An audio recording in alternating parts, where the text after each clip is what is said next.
नमस्कार मित्रांनो, आज हा बघू शकता तुम्ही हे दृश्य आणि आमच्यासोबत आहे जंगले पाटील.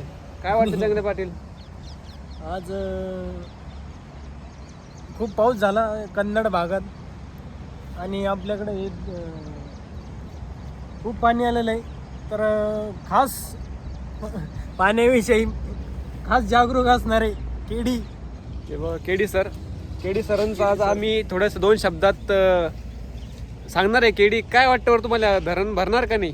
मित्रांनो, तुम्हाला सांगितल्याप्रमाणे मागं मी एक व्लॉग बनवला होता की पाऊस पडणार आहे, शेतकरी राजा सुकवणार आहे. त्याप्रमाणे चांगल्यारीत्या पाऊस झालेला आहे आणि देवाने माझं ऐकलेलं आहे. तरी शेतकरी हा राजाच राहणार आहे आणि थोड्याच दिवसात आपल्याला हे पूर्ण धरण गच्च भरलेलं दिसन, तुडुंब भरलेलं दिसन असं मी सांगतो. जंगले पाटील, अजून काय वाटतं तुम्हाला 2 शब्द? केडींचं नेतृत्व पाण्याबद्दल कसं आहे, काय वाटतं बरं तुम्हाला? केडींचे डोळे धरणाकडे लागलेले होते. केडीचं म्हणणं आहे आम्ही समोर वर आलेलो आहे आणि धरण जर भरलं तरच आम्ही वर येऊ. आणि ते खरं पण मध्ये भोकर आहे. भोकर तुमची काय 2 प्रतिक्रिया सांगा बरं. आणि विराज भोकरे आहे.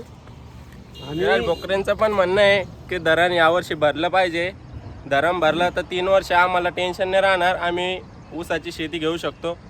त्याच्यामुळं सगळे शेतकरी खुश जीवन आहे, आहे. सगळे शेतकरी खुश आहे आणि लवकरात लवकर धरण भरण अशी ईश्वरचरणी प्रार्थना करतो.